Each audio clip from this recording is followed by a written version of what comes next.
Welcome to new TV Telugu. ఇప్పుడు AP top 10 చూద్దాం. Polavaram left canal పనులపై అధికారులు ఏజెన్సీలతో మంత్రి నిమ్మల రామానాయుడు సమీక్షించారు. 2025 జూలై నాటికి పోలవరం లెఫ్ట్ కెనాల్ పనులు పూర్తి చేయాలని అధికారులు ఏజెన్సీలకు ఆదేశించడం జరిగింది. ముఖ్యమంత్రి చంద్రబాబు లక్ష్యానికి అనుగుణంగా పోలవరం లెఫ్ట్ కెనాల్ పనులు పూర్తి చేసి గోదావరి జలాలను ఉత్తరాంధ్ర సుజల స్రవంతి పథకం ద్వారా తరలించి ఆ ప్రాంత ప్రజల రుణం తీర్చుకుంటారన్నారు. గుడివాడ రూరల్ మండలం మోటూరులోని డాక్టర్ బిఆర్ అంబేద్కర్ గురుకుల పాఠశాలను ఎమ్మెల్యే వెనిగండ్ల రాము ఆకస్మిక తనిఖీ చేశారు. ముందుగా గురుకుల పాఠశాల పరిసరాలను పరిశీలించిన ఎమ్మెల్యే రాము తరగతుల వారీగా తిరుగుతూ విద్యార్థులతో నేరుగా మాట్లాడారు. వసతి గృహం ఇతర పనులపై ఎమ్మెల్యే రాము ఆరా తీశారు. కుప్పం పట్టణంలోని ఈడిగ కులస్తులు సీఎం చంద్రబాబు చిత్రపటానికి పాలాభిషేకం నిర్వహించారు. ఈడిగల అభ్యున్నతికి సీఎం చంద్రబాబు సహకరించడంపై ఈడిగ సంఘం సభ్యులు హర్షం వ్యక్తం చేశారు. ఆ సంఘం అధ్యక్షుడు సుధాకర్ మాట్లాడుతూ కల్లు గీత కార్మికులైన ఈడిగల కోసం చిత్తూరు జిల్లాలో 10 మద్యం దుకాణాలు కేటాయించడం హర్షించదగ్గ విషయమని అన్నారు. మానవతా సంస్థ జనవరి మాసం executive committee directors conveners meeting గుంటూరులోని మానవతా కార్యాలయంలో జరిగింది. జనవరి నెలలో మానవతా సంస్థ చేసిన సేవా కార్యక్రమాలను విపులంగా చర్చించారు. ఫిబ్రవరిలో జరగబోయే సేవా కార్యక్రమాల ప్రణాళిక సిద్ధం చేశారు. సభ్యులు సంస్థ బలోపేతానికి విలువైన సూచనలు, సలహాలు, ఆలోచనలు పంచుకున్నారు. వివిధ కమిటీలకు నూతన డైరెక్టర్స్ ను నియమించారు.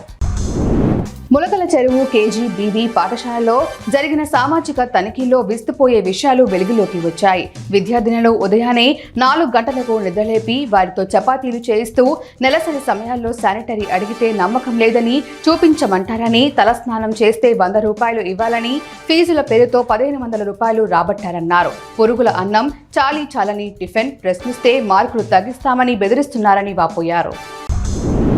గత 8 నెలల బకాయి వేతనాలు వెంటనే చెల్లించాలని డిమాండ్ చేస్తూ సిఐటియు ఆధ్వర్యంలో అమలాపురం పట్టణంలోని జిల్లా కలెక్టరేట్ ఎదుట వెలుగు యానిమేటర్స్ నిరసన చేపట్టారు. సిఐటియు నాయకురాలు కృష్ణవేణి మాట్లాడుతూ యానిమేటర్స్ కాల పరిమితి సర్క్యులర్ రద్దు చేయాలని, ఉద్యోగ భద్రత కల్పించాలన్నారు. అక్రమంగా తొలగించిన వారిని తిరిగి విధుల్లోకి తీసుకోవాలని డిమాండ్ చేశారు. అమలాపురం పురపాలక సంఘానికి సంబంధించిన సొమ్ముల చెల్లింపులపై అధికారులను అమలాపురం ఎమ్మెల్యే ఐతాబత్తుల ఆనందరావు ప్రశ్నించారు. అమలాపురం మున్సిపల్ కార్యాలయం వద్ద జరిగిన మున్సిపల్ సర్వసభ సమావేశంలో ఆయన పాల్గొన్నారు. మున్సిపాలిటీ పరిధిలో జరుగుతున్న చర్యలు చేపట్టాలని కోరుతూ ఉన్నతాధికారులకు ఫిర్యాదు చేస్తామని ఎమ్మెల్యే సభాముఖంగా తెలిపారు. గండికోట జలాశయంలో 25.10 టీఎంసీల నీటి నిల్వ ఉన్నట్లు జల వనరుల శాఖ ఈఈ ఉమా మహేశ్వర్లు వెల్లడించారు. జలాశయం నుంచి జీఎన్ఎస్ఎస్ ప్రధాన కాలువ ద్వారా 200 క్యూసెక్కుల నీటిని తరలిస్తున్నట్లు తెలిపారు. ప్రస్తుతం గండికోట ప్రాజెక్టులోకి ఇన్ఫ్లో లేదు. జలాశయంలో 694.15 అడుగుల వద్ద నీరు నిల్వ ఉన్నట్లు పేర్కొన్నారు. ప్రకాశం జిల్లా ఒంగోలు కూరగాయల మార్కెట్లో ఉద్రిక్తత చోటు చేసుకుంది. రోడ్డును ఆక్రమించి కూరగాయలు అమ్ముతున్నారని మున్సిపల్ సిబ్బంది అక్రమాలను తొలగించింది. ఈ క్రమంలో వ్యాపారస్తులు, మున్సిపల్ సిబ్బందికి మధ్య ఘర్షణ జరిగింది.